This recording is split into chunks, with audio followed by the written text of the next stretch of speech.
Hey again. Let's begin with two quick questions. What do you know about culture? And how do you define culture? When I hear the term culture, the first things that come to mind are things like languages, food, clothing, and types of dress. It's important to note that there are other, maybe less obvious, but just as impactful parts of culture, like beliefs, traditions, and customs.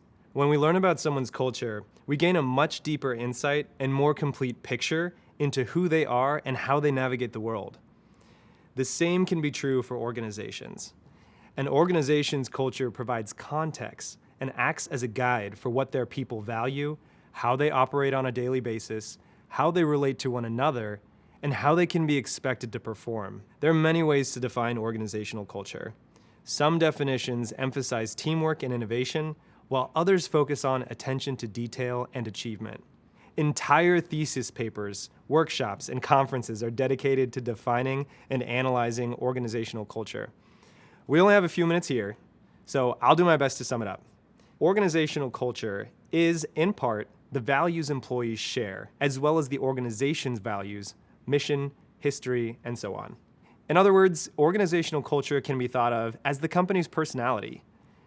Understanding an organization's culture will help you navigate your team more effectively toward achieving the project's goal. It also impacts the way you plan your project.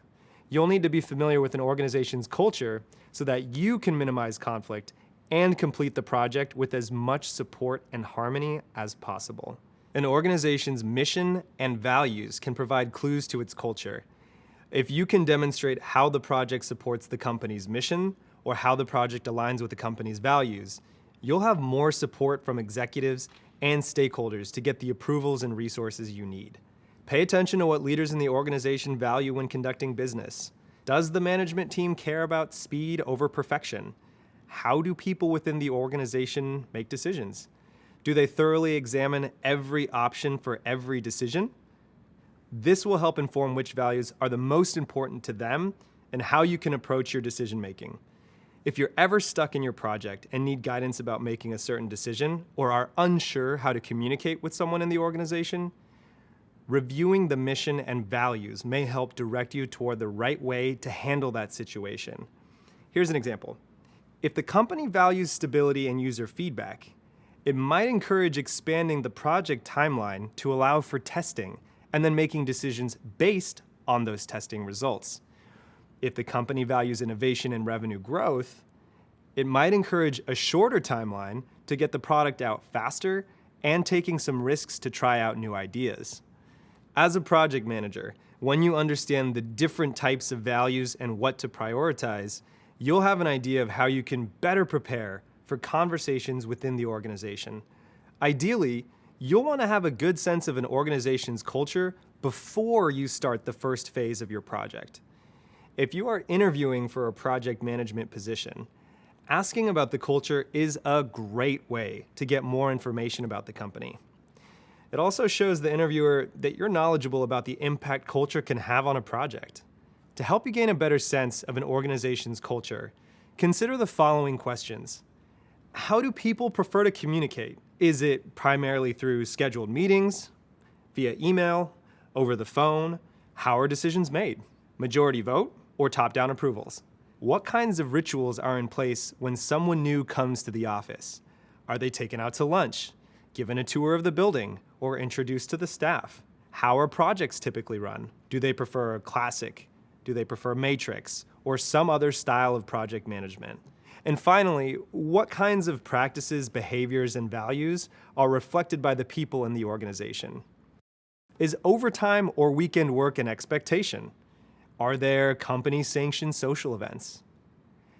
Finding out what the company values will tell you a lot about the culture and how to handle communication, manage expectations, and identify potential conflicts as you work through your project.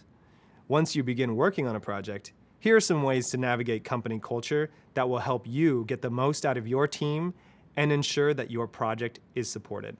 As I just discussed, make sure to ask questions. As you observe the culture, try asking your peers what they think is going well and what they would change. Your peers may have the same opinion as you, and if not, you may learn something new you didn't learn in the interview process. Either way, you'll be in a better place to assess risk, adjust your current project, or be more prepared for projects in the future. It's also a good idea to make observations. It's important to understand how things work and what people like and respect about the company's culture. When working in different geographies, it's also important to be aware of established customs like bowing, shaking hands, or wearing head coverings.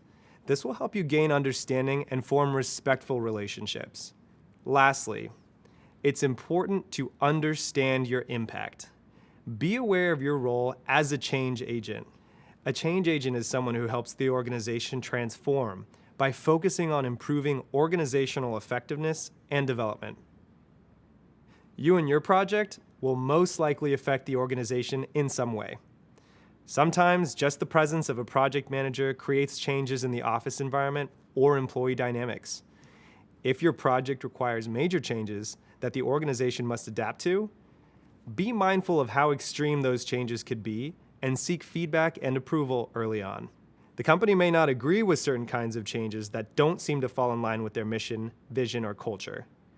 It's important to recognize the limits or boundaries of changes to implement and understand what would be the most beneficial for the project and the company overall. As you can see, organizational culture has a strong influence over how decisions are made about the project. The way an organization is structured usually influences the type of culture that exists. So it's important to consider both structure and culture when planning and carrying out your project. Coming up, we'll talk about the way your project can create change in the workplace and how to get stakeholders and employees on board with implementing your project.